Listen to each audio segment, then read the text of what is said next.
So with this video, we're going to start on part 4 of lecture 12, and I'm sure some of you will breathe a sigh of relief when I tell you that this is not going to be as technical as parts 2 and 3. You've made it past the really hard part of lecture 12. Here in part 4, there are several topics I want to cover: slashing in this video, long-range attacks in the next 2 videos, and a careful comparison of proof of work and proof of stake in the 2 videos after that. And there is a lot of conceptual content here. There's a lot of stuff to discuss, but again, not quite as technical as the last couple parts. Now, slashing, we actually talked a little bit about all the way back in part 1. If you remember that video about sort of why proof of stake, where we talked about 3 of the main potential advantages of using proof of stake rather than proof of work, and slashing was one of those. Back in part 1, we didn't know that much about how proof of stake blockchain protocols work, so there's only so much we could say about how slashing would work and sort of the challenges that come up when you try to implement it. Now that we've made it through all of the last batch of videos and we know a lot more about how proof of stake blockchain protocols typically work, we can now discuss slashing in a very concrete way. We've mentioned the high-level idea of slashing several times in the past. Basically, if there are validators that the protocol notices is deviating from intended behavior, then the protocol surgically confiscates the stake or part of the stake of those deviating validators. So to pull this off, we're going to assume that the proof of stake protocol has 2 properties. So first of all, you remember when we talked about staking mechanics, one of the sort of design parameters there was, do you have a warm-up and or a cooldown period for staking? So is there a period of time after and before active validation where the protocol still has control of your stake? And for slashing, you really want some kind of cooldown period so that you have time to notice if a node has done something wrong. And meanwhile, you still have control of its stake or in a position to slash. And second, we're going to assume, as we kind of have all along and is true for all of the deployed proof of stake protocols, that the stakes in the staking contract are denominated in the protocol's native currency rather than some external currency. Right, so remember, a blockchain protocol's native currency is exactly the currency that's in a position to create and destroy, and that's what it's doing here. You could, in principle, imagine a proof of stake protocol where the staking was denominated in some external currency, like a virtual representation of a US dollar held in a bank somewhere. But if you think about it, the protocol is only in a position to destroy the virtual representation on its own chain. It's not in a position to actually reach out and destroy the US dollar that lives in a bank somewhere. So it's really not the same thing. We're going to talk about 2 very different approaches to slashing. First, let's talk about kind of like the very ad hoc approach, which is really just doing it manually through something known as a hard fork. So we talked a bit about hard forks back in that video about sort of why proof of stake. And basically you can think of it as like a reboot of the protocol with some upgraded version of the protocol that potentially has new rules. Now, any kind of hard fork, whether it's for slashing purposes or any other reason, can be quite difficult to pull off. You really have to somehow, using out-of-protocol means, convince all of the validators that are running the protocol to switch to the new version of the protocol software, the new version of the protocol's rules. So in practice, this generally requires sort of a large-scale coordination, building consensus among the various stakeholders in the protocol, and in particular the nodes that are running it. And here when I say consensus, I don't mean it in the sense of a consensus protocol like Dole of Strong. I mean it in the more colloquial kind of social sense of the word. So hard forks are never that easy to pull off. That said, they have been pulled off numerous times by major blockchain protocols over the years. So it's definitely something that can happen. And now when you have a hard fork, you can basically change the protocol's rules in arbitrary ways. So to implement slashing, you can in effect add extra rules which say, by the way, what you would think would be the funds associated with these particular accounts, these are the accounts of the misbehaving validators you want to slash, actually the new rule is that currency doesn't count. Okay, so that currency has kind of been taken out of circulation. Anytime they try to spend it, you just ignore those transactions. So a couple comments about this, right? So first of all, we think of the slashing as being done to the bad guys, which hopefully means kind of validators where there's some smoking gun that they're trying to mess up the protocol. The hope would be those are the only kinds of slashing events you're going to be able to build this large scale consensus around to actually pull off the hard fork. But that's no guarantee, right? So if there's a culture of hard forks to slash stakes, you could sort of imagine maybe that same procedure being used for any number of different reasons. So it's definitely kind of an avenue that can be abused. So this type of slashing through a hard fork, it should really be thought of as sort of a last resort, a sort of nuclear option, something which hopefully you actually never have to do. And if you do have to do it, you have to do it very infrequently. The second comment is that, even this kind of very ad hoc form of slashing accomplishes something you really just could not do in a proof of work protocol, something like Nakamoto consensus. Right, the reason a proof-of-stake protocol is in a position to confiscate funds is exactly because that protocol controls those funds. In a proof-of-work protocol, you would like to surgically take away ASICs, take away hash rates from anybody who's trying to manipulate the protocol, but obviously the protocol is not in a position to do that. The ASICs are external to the protocol. It can't just magically reach out and sort of confiscate those ASICs. There is kind of a version of this. We talked about this back in part 1, a kind of scorched earth version that you could do in a proof-of-work protocol, which is you could do a hard fork and you could, for example, change the cryptographic hash function. For example, maybe it used to be SHA-256. There's a lot of other options. You could change it to one of those other options. Now, ASICs, right, the AS stands for application specific. And so ASICs used for proof of work mining are specific to the particular cryptographic hash function used, which means if you change that cryptographic hash function, all of those ASICs become useless. So in a sense, you've confiscated people's ASICs away from them. The big difference, of course, is that in proof of stake, you can do confiscation surgically. You can take away stake from some participants and not others. Changing the cryptographic hash function, I call it scorched earth, because basically it kills everybody's ASICs, whether they're someone trying to manipulate the protocol or someone who's just been honestly running it for the last decade. Frankly, it's not even clear that this helps recover from sort of takeovers of a protocol, like a 51% attack. Right? I mean, if you have an attacker who's sufficiently motivated and well-funded that they can capture 51% of the hash rate running a Nakamoto consensus protocol, right, even when there's already an incumbent pool of lots of hash rate honestly running the protocol. Well, once you kind of do the scorched earth and all the ASICs go away, I mean, maybe that exact same very motivated and well-funded attacker is going to be able to capture 51% of, say, the GPUs that are put to the protocol after all of the ASICs become useless. All right, so that's the first version of slashing, which is basically done through out-of-protocol coordination. The second version is a very different approach, which is you just do slashing programmatically. So the blockchain protocol will just take care of the slashing on its own. So intuitively, we want to design the code of the blockchain protocol so that when it notices some node is sort of deviating, that automatically triggers the confiscation of its stake. But if you think about it, for this to make sense, actually a couple tricky things have to be true. So the first prerequisite for this to even make sense is the protocol has to be able to somehow notice that there is a deviation happening. If you think about it, as we've sort of been going through our consensus protocols, we have seen certain types of deviations where there's really just kind of a smoking gun. There's irrefutable evidence that some node deviated from the intended behavior. For example, when we talked about the Tendermint protocol, right, we talked through why, it is sort of provably correct. It has consistency and liveness in the partially synchronous model, as long as at least 2/3 of the nodes running it are running it correctly. But what if less than 2/3 of the nodes running Tendermint are running it honestly? Well, then the protocol is vulnerable to consistency violations. It is possible that at the same block height, like block height number 9, 2 different blocks will both get finalized. But we also know that the only way that that can happen is it has to be that at least 1/3 of the nodes voted for both of those different height number 9 blocks. And that is something that no honest node will ever do, right? If you look at the protocol description, an honest node votes exactly once in any voting stage. So at least the 1/3 of the nodes that contributed votes to both of the conflicting blocks, they are then provably deviating from the protocol.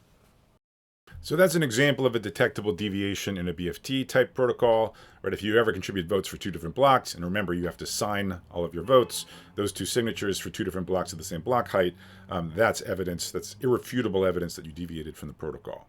So what about a longest chain consensus protocol? Well, there, remember, we proceed in rounds, and each round has a leader, and the leader is the one who proposes a block. And in longest chain consensus, if you're honest, if you're following the protocol correctly, you are going to be proposing only one block for a given round in which you're leader. So, if anyone can find 2 blocks that you proposed in the same round, and again, remember, you're responsible for signing what the blocks were, then that again is irrefutable evidence that you deviated from the protocol. Right, and here by different blocks, I could mean either different blocks with the same predecessor in different transactions, or I could mean different blocks with different predecessors. I guess I should clarify, when I'm talking about longest chain consensus here, I'm talking about the proof of stake version. You'll remember back in Nakamoto consensus, as a leader, you simply couldn't deviate in this way. You simply could not, just by the way that the proof of work works, you could not actually propose more than one block in the same round. But with proof of stake protocols, as we saw in the last few videos, you can. And in particular, we had like that nothing at stake problem where a leader proposes blocks kind of all over the blockchain. Here, we see that that's a detectable deviation. There'd be two different blocks signed by the same person corresponding to the same lottery ticket. So those are two deviations where the deviator really does not have any plausible deniability. Okay, maybe you were sort of accidentally running a sort of buggy version of the software. That'd be sort of too bad for you. But if you put that aside, like the only reason that this evidence would exist is if you did in fact deviate from the protocol. So the third example I want to talk about is actually a little bit trickier. Okay, it's actually a sort of more aggressive form of slashing, which therefore carries other risks. Right, so in our first example, talking about Tendermint, we focused on a failure of consistency.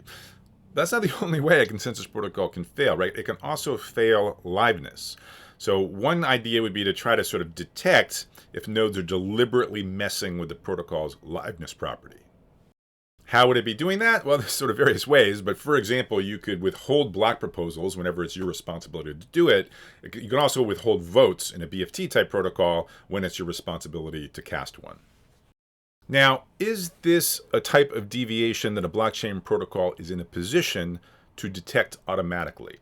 And the answer to that question is a little unclear. So first of all, in order to detect such a deviation, presumably the protocol would have to know who it was, meaning what public key was supposed to be proposing a block or was supposed to be, voting in a round of Tendermint.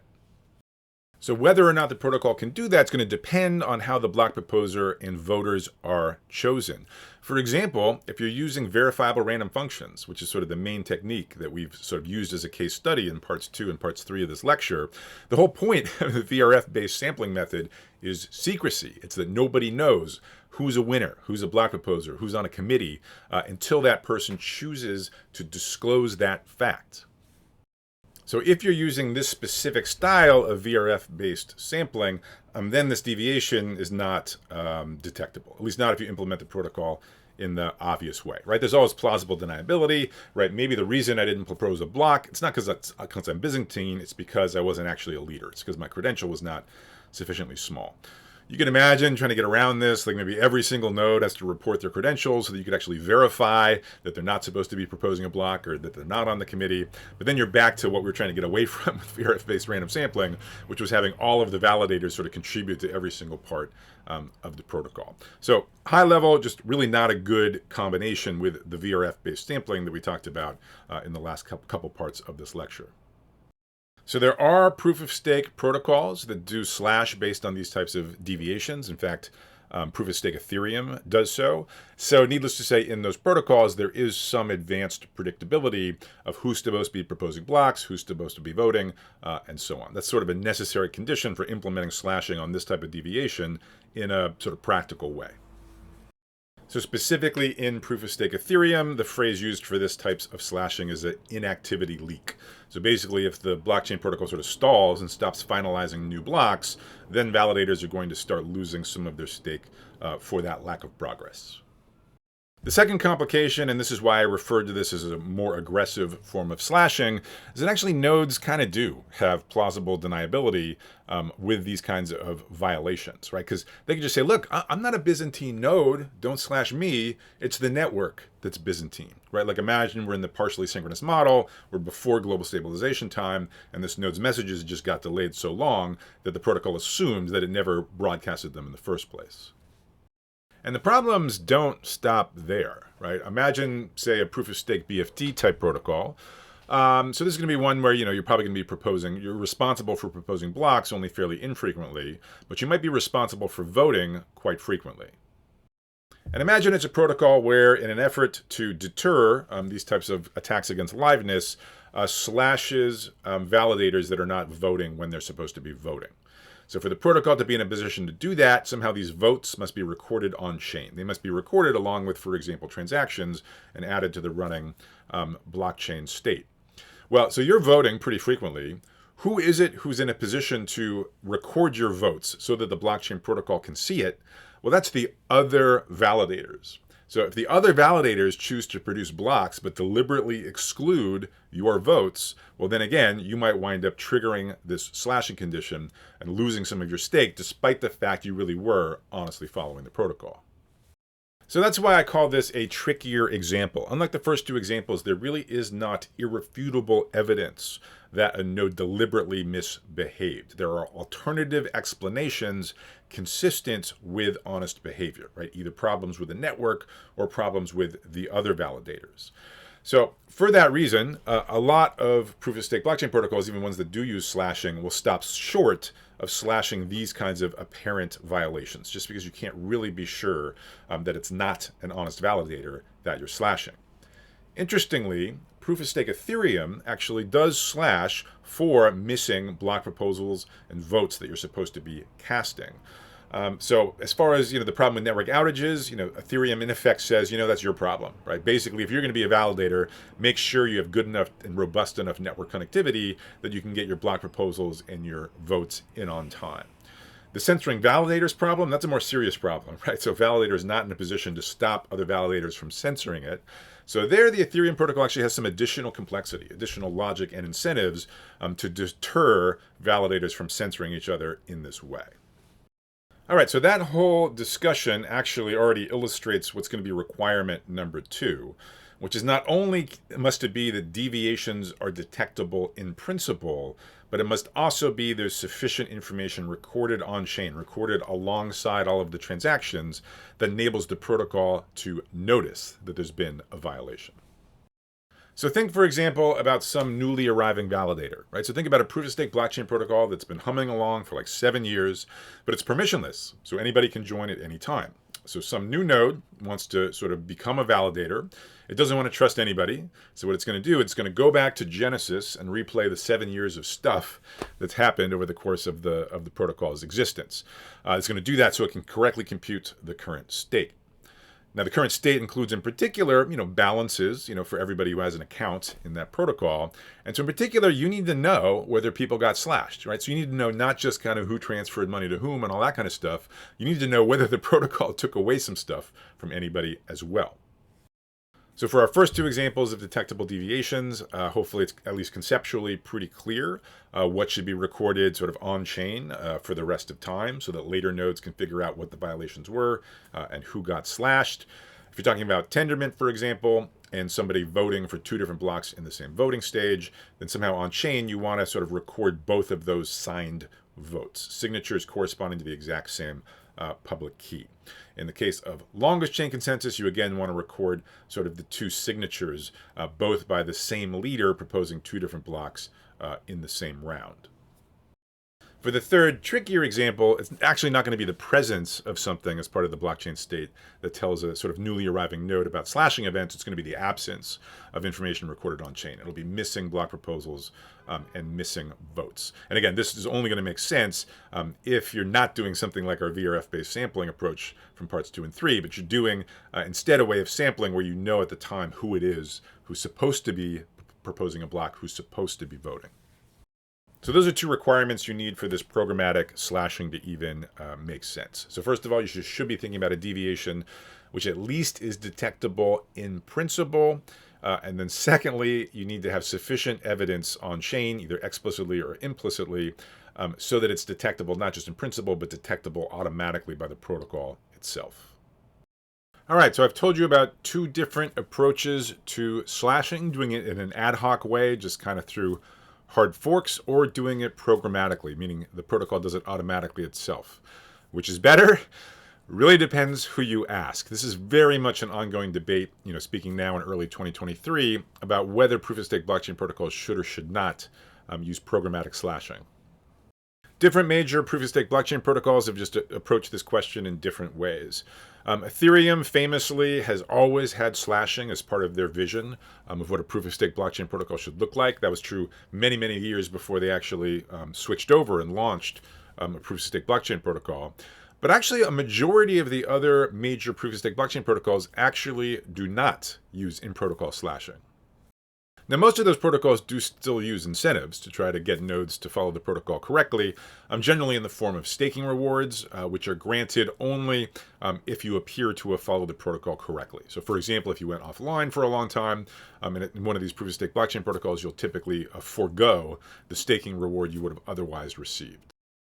So as usual, I'm not really interested in taking sides here. I really just want to hopefully clarify the different points of discussion. So in other words, I think it's reasonable people have decided that in-protocol slashing is worth it. I want to tell you their arguments. I think other also reasonable people have decided in-protocol slashing is not worth it, and so I want to tell you their counter arguments as well. So let's start with the main arguments by the proponents from slashing. Now, to be clear here, I'm speaking about the benefits of in-protocol slashing above and beyond just the generic benefits of any proof-of-stake protocol, right? Any proof-of-stake protocol, using version 1 or version 2, either hard fork or programmatic slashing, you can do something you can't do with a proof-of-work blockchain protocol. You can surgically target who you want to punish economically. So the question here is just about between proof-of-stake protocols that use version 1, and now let's talk about the benefits of proof-of-stake protocols that use version 2.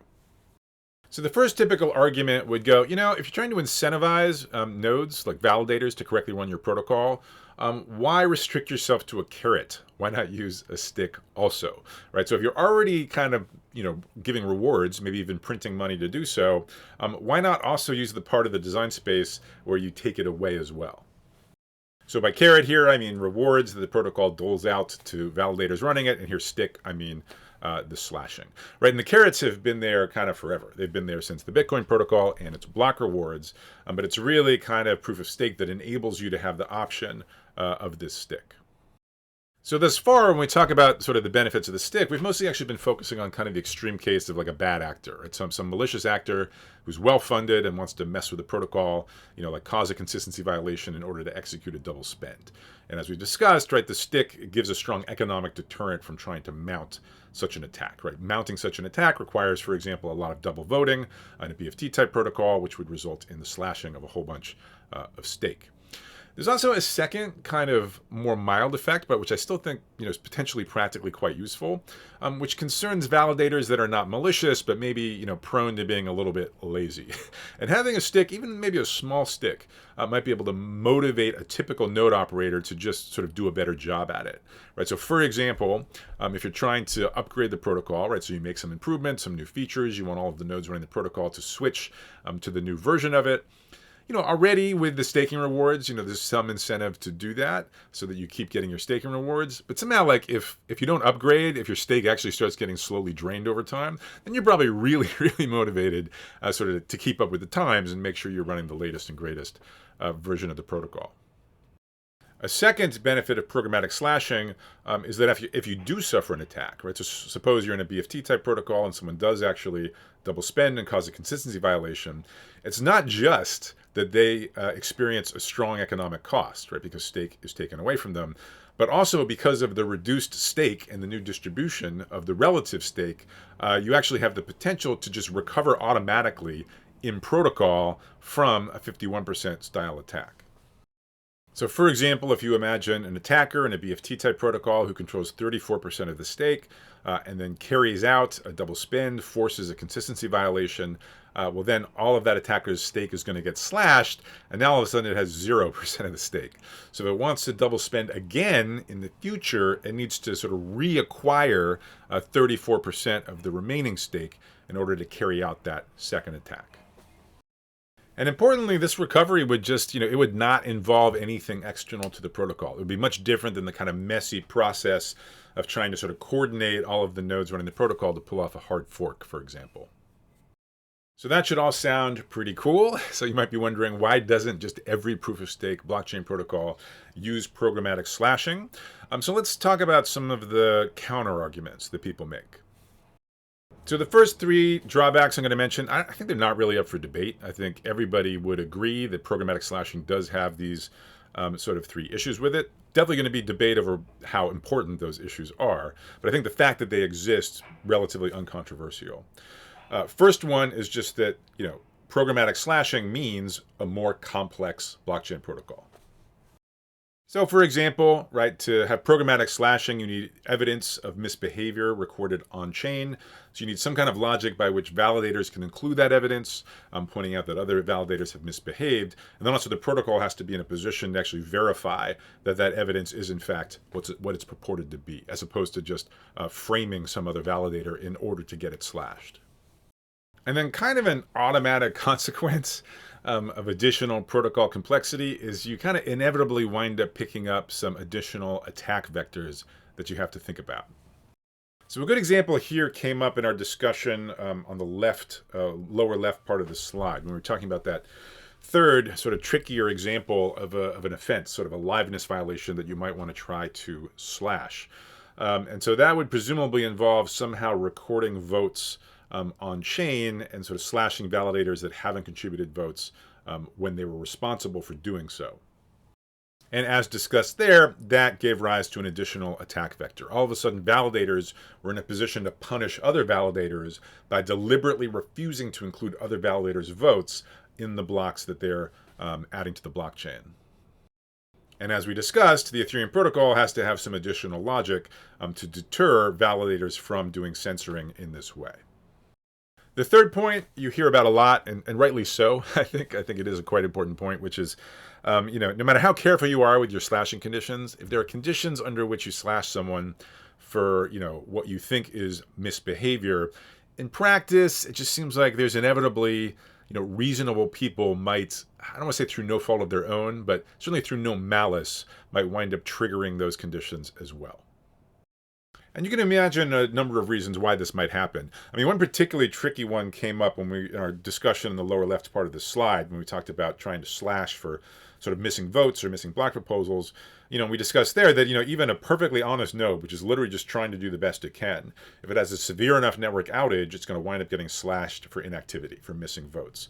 I mean, even if it's trying to do the right thing, if other validators choose to keep its votes off, if it refuses to include its votes in the blocks that they're creating, again, this honest validator is going to wind up getting slashed. Now, one response there would be, yeah, okay, but that's only if you choose to do this more aggressive kind of programmatic slashing where you don't have this irrefutable evidence, like in the third of our three examples.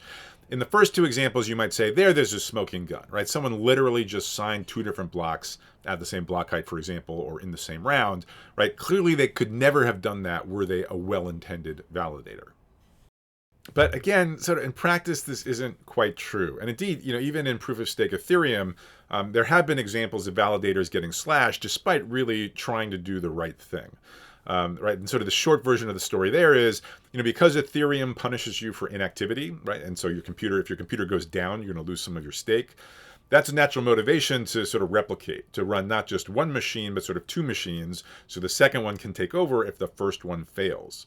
But if you don't do that carefully, it can be that both of those machines wind up signing different blocks with the same key. Don't get me wrong, there's ways to sort of set up two machines so that that doesn't happen, but one straightforward way of implementing this idea actually led to people signing different blocks at the same sort of round with the same public key, which then, even though they were just trying to not have the inactivity slashing, they wound up suffering the double vote slashing instead.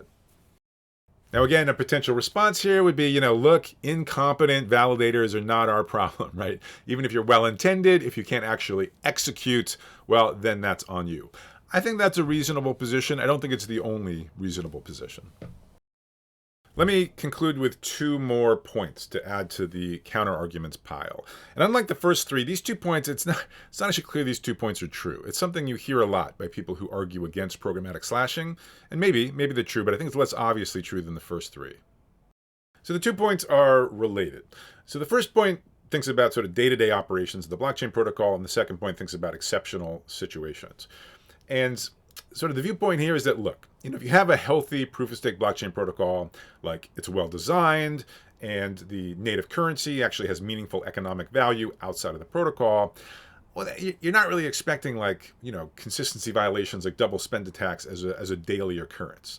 And so the idea there is that, maybe for day-to-day operation or normal conditions, rewards should be enough, and the stick, penalties would be overkill. Because again, remember, I mean, pretty much all the proof of stake blockchain protocols have staking rewards. And if you misbehave, like you go offline for too long, you will be foregoing your staking rewards. So there's certainly still, even without programmatic slashing, incentives to do the right thing. But here the natural counter argument would be like, okay, fine, but like if you can pull off a double spend for a sufficiently valuable transaction, that's a huge benefit to the attacker. And if the only result is that you sort of forgo some staking rewards for some period, that might not be enough economic cost to actually outweigh the benefits you got from carrying out the attack. So the counter argument there would be, if attacks can be sufficiently valuable, then just withheld staking rewards is insufficient. And you really would want some punishment above and beyond just the opportunity cost of otherwise getting staking rewards.